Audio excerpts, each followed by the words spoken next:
En France, nos juges et procureurs ne tombent pas du ciel. Ils sortent tous de la même fabrique, l'ENM, l'École nationale de la magistrature basée à Bordeaux. C'est la seule école du territoire qui forme la magistrature. 3 ans de formation payés par l'État pour décider ensuite de vos vies, de vos libertés, de vos familles. Sur le papier, ça a l'air sérieux. Mais dans les faits, c'est un système qui fait froid dans le dos.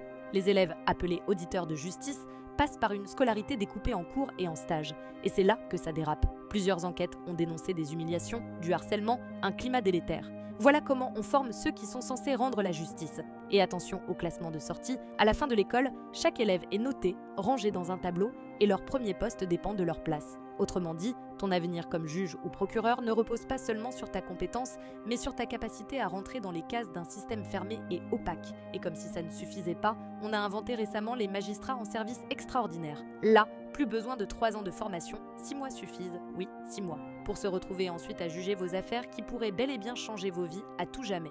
Un raccourci ahurissant qui montre à quel point on traite la justice et ceux qui la composent. Ce système, censé garantir l'indépendance et l'impartialité, repose en réalité sur des fondations bancales, une école unique, un classement arbitraire, des conditions de stage parfois humiliantes et maintenant des juges express formés à la va-vite. Dans cette école, on vous parle de mérite et de concours, mais tout le monde sait que certains sièges sont déjà réservés d'avance. Comme si la justice se transmettait par piston, de père en fils, robe comprise bien sûr.